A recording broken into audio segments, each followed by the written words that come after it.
ఎన్నో కలలతో అమెరికా వెళ్తున్న భారతీయ విద్యార్థుల్లో తెలుగు రాష్ట్రాల నుండే ఎక్కువ మంది ఉంటున్నారు. వీరిలో ఎక్కువ మంది తీవ్రమైన ఒత్తిడికి గురవుతున్నారని నివేదికలు చెబుతున్నాయి. చదువు కోసమో సంపాదన కోసమో వెళ్లి పరిస్థితుల వల్ల సమస్యల్లో ఇరుక్కుంటున్నారు వీళ్లంతా. మరి ఈ సమస్యలకు పరిష్కారం ఏంటి? ఈ డాలర్ డెత్స్ ఆగేదెలా?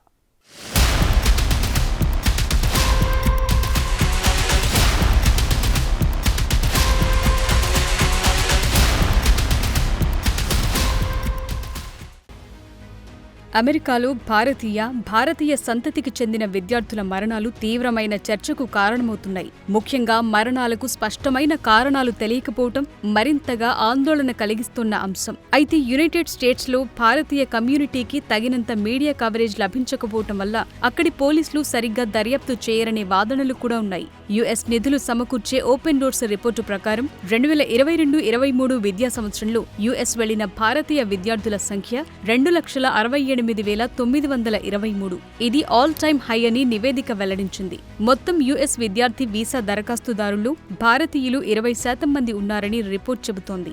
అలాగే గతేడాది అమెరికా మొత్తం 1,02,655 F1 విద్యార్థి వీసాలను భారతీయ విద్యార్థులకు జారీ చేసినట్టు తెలుస్తోంది. ఇక భారతదేశం నుండి అత్యధిక సంఖ్యలో అమెరికాలో చదువుకోవటానికి వెళుతున్న విద్యార్థులు తెలంగాణ, ఆంధ్రప్రదేశ్కు చెందిన వారే ఎక్కువ. ఆ తరువాతి స్థానాల్లో మహారాష్ట్ర, పంజాబ్ రాష్ట్రాలున్నాయి. అయితే తెలుగు రాష్ట్రాల నుండి వెళ్లే విద్యార్థుల డిమాండ్ను తీర్చడానికి చాలా కన్సల్టెన్సీలు పనిచేస్తున్నాయి. హైదరాబాద్, విజయవాడ, గుంటూరు వంటి నగరాల్లో ఇవి ఎక్కువగా ఉన్నట్లు తెలుస్తోంది. ఇక అమెరికా వెళుతున్న విద్యార్థుల్లో చాలా మంది టెక్నాలజీ, మేనేజ్మెంట్ డిగ్రీలు ఎక్కువగా ఎంచుకుంటున్నారు.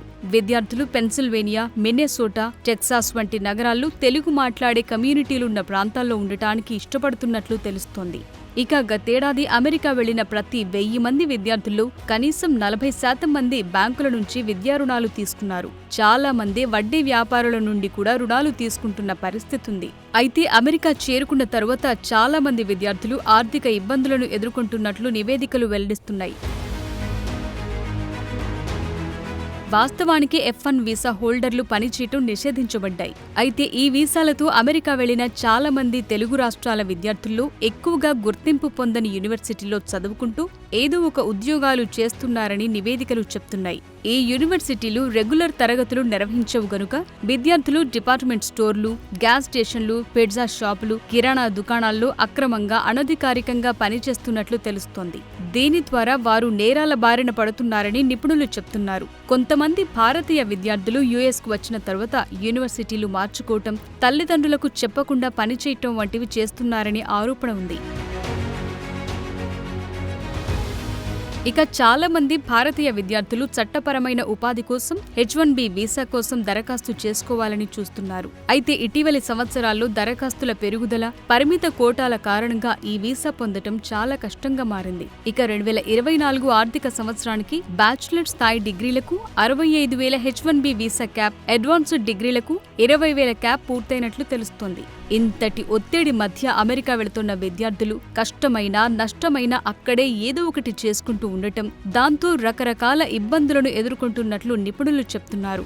అలాగే అమెరికన్ల నుండి జాతి వివక్ష కూడా విద్యార్థుల ఒత్తిడికి మరో కారణంగా తెలుస్తోంది.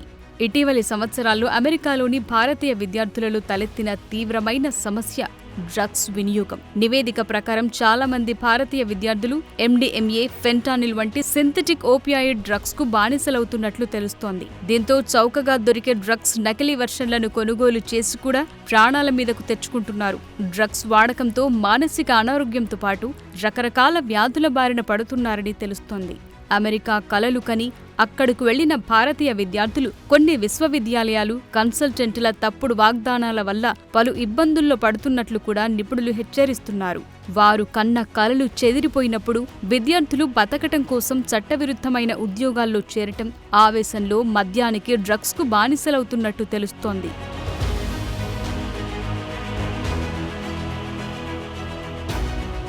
ఇక డేటా ప్రకారం 2018 నుండి విదేశాల్లో 403 మంది భారతీయ విద్యార్థులు మరణించారు. వీరిలో 36 మంది యుఎస్లో మరణించినట్లు విదేశాంగ మంత్రిత్వ శాఖ సహాయ మంత్రి వి మురళీధరన్ గతేడాది డిసెంబర్లో రాజ్యసభకు తెలిపారు. అయితే మరణానికి సంబంధించిన కారణాలు సహజ కారణాలు, ప్రమాదాలు, వైద్య పరిస్థితులతో పాటు కొంతమంది భారతీయ విద్యార్థులు ద్వేషపూరిత నేరాలకు, జాత్యహంకారానికి బలవుతున్నట్టు తెలుస్తోంది.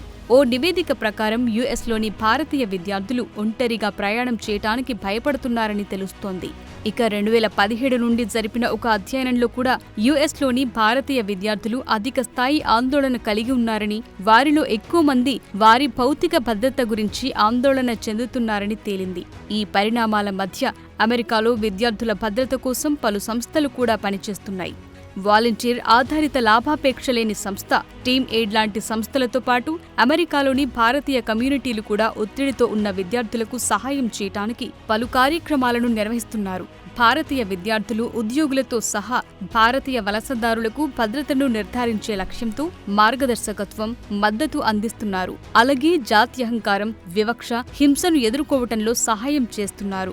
వీరితో పాటు బాధితులకు, వారి కుటుంబాలకు భద్రత, న్యాయం జరిగేలా చూడాలని భారత ప్రభుత్వం, భారతీయ అమెరికన్ సమాజం యుఎస్ అధికారులను కోరుతోంది. ఇందులో భాగంగా బాధిత విద్యార్థులకు, వారి బంధువులకు కౌన్సిలింగ్ కూడా అందిస్తున్నారు. కొంతమంది విద్యార్థులు ఒకరికొకరు సహాయం చేసుకోవటానికి, వారు ఎదుర్కొంటున్న సమస్యల గురించి అవగాహన పెంచుకోవటానికి కమ్యూనిటీ నెట్వర్క్లను కూడా ఏర్పాటు చేస్తున్నారు.